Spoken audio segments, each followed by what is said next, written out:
Assalamu alaikum and good day everyone. This is Tuwas Maimuna and my topic for today is the statistical inference of two samples with subtopic of inference on the difference in means of two normal distributions variances known. So in my discussion, the hypothesis test is involved, but I will not discuss it further because there's already another reporter who's assigned to that topic. So I will focus only on what would gonna happen if we have two samples and the variances are known. I wanted to discuss, for example, what would gonna be the confidence interval when we have more than one sample. So when we say confidence interval or we say hypothesis test. So for the hypothesis test, we have 8-step procedure. First is the parameter of interest. Second is the null hypothesis. Third is alternative hypothesis. Fourth is the test statistic. And fifth is the level of significance. Step number 6 is the rejection region. And step number 7 is computation. And step number 8 is conclusion. Let's try to take a look with this given sample. Since the variances are known, we have here the sigma sub 1 is equals to 4.1 and sigma sub 2 is equals to 0.4. We also have the mu1 minus mu2 is equals to 0. And our level of significance is 0.05 because we are looking for the 95% confidence interval. And if we are looking for the 95% confidence interval, then our level of significance would be 5%, which is equals to 0.05. So we also have here the x bar 1, which is equals to 34.33, and x bar 2 is equals to 31.87, and our n sub 1 is equals to 18 and n sub 2 which is equals to 16. So this is the data of the samples that we get. So what are we going to do is to test the hypothesis. So in order for us to test the hypothesis, we must follow or we must perform the 8-step procedure that I've said earlier. So first is the parameter of interest. We need to construct our parameter of interest. So our parameter of interest would be the difference in means. Means we have here the mu1 minus mu2. Second step is the null hypothesis. So what would gonna be the null hypothesis? Our null hypothesis here is mu1 minus mu2 is equals to 0. So since it is equals to 0, then we can also say that we have here the null hypothesis mu1 is equals to mu2. And the third step is the alternative hypothesis. So opposite to the null hypothesis, we have the alternative hypothesis of mu1 is not equal to mu2. So it could be mu1 is greater than mu2 or mu1 is less than mu2.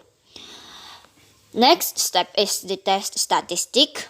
So we have here the z null is equals to x bar 1 minus x bar 2 minus delta null divided by the standard error. So our standard error would be sigma sub 1 squared over n sub 1 plus sigma 2 squared divided by the n sub 2. So we're done now with the statistic, and what's next is the level of significance. So it is already given. Our level of significance is alpha is equals to 0.05. Now we're going to proceed with step number 6, which is the rejection region. So here in the rejection region, we say that if our z null is less than negative z at half of the alpha, or greater than z at half of the alpha. In that case means we are in the rejection region. So if we are in the rejection region means we reject the null hypothesis. But if we are not in the rejection region, then we fail to reject the null hypothesis. So let's say we have here two samples. Here we have z at half of the alpha and z at half of the alpha, but here is negative because here is our 0. So the shaded part is what we call the rejection region. and this non-shaded part is our null hypothesis. So if we are in the rejection region, that means we reject the null hypothesis. Step number 7 is computation. So in the computation, we will find the z-null. So in finding our z-null, or the value of our z-null, we will use the test statistic. So we have here z-null is equals to x bar 1, which is 34.33, minus x bar 2, which is 31.87, minus delta null, which is equals to 0. So we will not put that value. Divided by the standard error, which we have square root of 4.1 squared over 18 plus 0.4 squared over 16. So if we are going to compute that, then we will get the result of z-null is equals to 2.53. And right after we get the value of z-null, we will going to proceed to the value of a z at half of the alpha. So since our alpha is equals to 0.05, or our alpha is 5%, then we were going to get the half of it. So we have a z at 0.025, which is half of the alpha. For us to get the value of a z at 0.025, we will going to look at the z table. We will get the value of 1.96. So our z at half of the alpha is equals to 1.96. Now we are done with step number 7, which is the computation. We already have the value of z-null, which is 2.53, and z at half of the alpha, which is equals to 1.96. The next step would be the conclusion. So since we have a z-null is equals to 2.53 and z at half of the alpha is equals to 1.96, means our z-null is greater than z at half of the alpha. Because our z-null is 2.53 while z at half of the alpha is 1.96.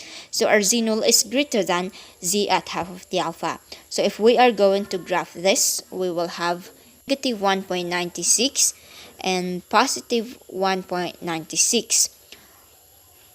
So this length is what we call the length of a z at half of the alpha. So if we are going to write the length of our z-null, then it would be here 0.53 and 2.53. So we are in the rejection region, which is the shaded part.